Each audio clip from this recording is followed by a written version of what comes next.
Hello la famille, bonjour, bonsoir, dépendamment de là où vous vous trouvez à cet instant. Bon début de week-end, voilà, j'espère que vous allez bien, vos proches se portent bien. Et bienvenue sur ma chaîne.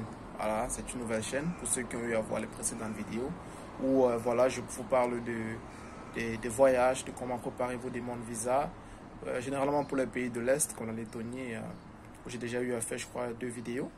D'autres vidéos viendront par exemple sur la Lettonie et l'Islande. J'ai fait une vidéo aussi sur la Russie et je vous invite aussi à aller voir. Voilà, malheureusement, j'ai beaucoup de personnes qui voient, mais peu de personnes qui souscrivent. Alors les amis, abonnez-vous, cliquez voilà, pour pouvoir bénéficier des informations que j'ai à vous partager.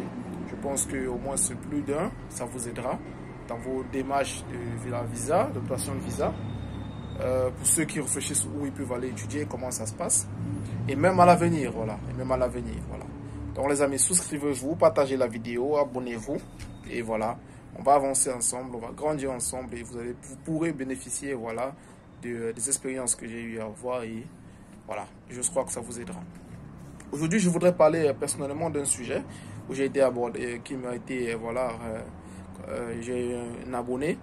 Voilà, la première, un abonné qui m'avait contacté par mail et qui m'a demandé c'est quoi la différence entre un visa Schengen et un visa national D. Voilà, et je trouve que moi, je me rappelle à l'époque, en 2017, non 19 plutôt, je sais plus, 19 ou 18, un truc par là, où moi j'avais rencontré cette même problématique. Voilà. Déjà, il faut comprendre, un visa Schengen n'est pas un visa national D. Voilà, je crois déjà à partir du nom, on comprend que c'est pas la même chose. Même si c'est dans le même pays, ça a deux caractéristiques, ça a pour 2 buts différents. Il faut vraiment faire la nuance, il faut faire la différence. Voilà, il faut faire la différence entre un visa Schengen de type C et un visa national de type D. Voilà. Je commencerai par le visa Schengen de type C. Voilà. Un visa Schengen de type C, comme ça se dit, c'est un visa Schengen d'un des 27 membres de l'espace Schengen, de l'Union européenne et de l'espace Schengen. Non, de chez l'espace Schengen. Parce que tous les pays de l'espace Schengen ne sont pas dans l'Union européenne. Nuance. Voilà. C'est un visa d'un des pays de l'espace Schengen et qui vous permet de visiter ce pays-là ou un autre pays de l'espace Schengen. Je m'explique. Voilà. Un visa Schengen de type C, c'est pour ces buts que je vais vous citer à présent. Un visa Schengen de type C, c'est touriste, regroupement familial, santé, affaires et tout ce qui est lié, voilà, tout ce qui est lié au tourisme, à la famille, soins de santé, problèmes de santé, voilà, la visite d'un membre de famille, un mariage, voilà, une assistance à un proche, voilà, c'est ça qu'on appelle visa Schengen. C'est-à-dire, parmi ces buts que j'ai cités, si vous voulez aller dans un pays de l'espace Schengen, pour un des buts que j'ai cités au préalable, on ne vous donnera pas un visa national de type D, mais un visa Schengen de type C. Alors, ce visa Schengen de type C vous permet d'aller dans ce pays un maximum de 3 mois. Voilà, c'est pour 90 jours. Un visa Schengen de type C est un visa de 90 jours. Dans ce visa Schengen, vous pouvez, lors de votre demande de visa, préciser. Je prends un exemple. Je dis bien, je prends un exemple. Pour la France, si vous voulez prendre un visa Schengen de type C, que ce soit touriste, groupement familial ou je ne sais quelle autre raison, de type C pour la France, vous pouvez demander un visa Schengen de type C à entrée unique, à entrée double entrée et à entrée multiple. Un visa Schengen de type C, entrée unique, c'est quoi? Vous entrez dans le pays une seule fois, c'est-à-dire que vous entrez en France. Parce que j'ai pris l'exemple de la France. Vous entrez en France, vous avez le droit d'entrer en France une seule fois avec ce visa.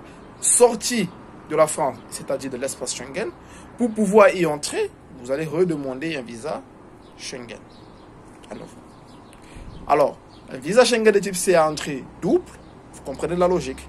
Vous pouvez entrer double 2 fois dans un pays de l'espace Schengen. Et à entrée multiple, vous pouvez entrer 3 fois, enfin plusieurs fois, pardon, autant pour moi. Mais c'est une période au maximum, période maximale, pardon, 88 jours, de 3 mois. J'espère que vous comprenez un peu la logique. Pour le tourisme, un exemple concret, pour le tourisme, vous pouvez, lors de votre, en remplissant le formulaire de visa Schengen de type C, vous pouvez mentionner que votre premier pays, c'est-à-dire que votre pays d'entrée, c'est par exemple la France, mais que par exemple, vous allez visiter la Belgique, par exemple. Vous allez visiter, par exemple, un monument de la Belgique. Lors de votre lettre, voilà, de cover letter, votre lettre de motivation, vous expliquerez cela. Vous expliquez cela. On va vous demander quel est votre parcours. Quel est votre parcours? Parce que dans votre lettre de motivation, vous devez expliquer votre parcours. Je dis bien lors d'un visa touriste. Et là, vous n'aurez pas besoin d'un visa Schengen entrée simple, mais au minimum d'entrée double, multiple. Et les prix varient. Voilà. Je pense que ceux qui comprennent ce que j'explique, vous voyez la différence. Donc, pour récapituler, pour un visa Schengen de type C, c'est soit pour le tourisme, pour regroupement familial, le mariage d'un proche, assistance à un proche,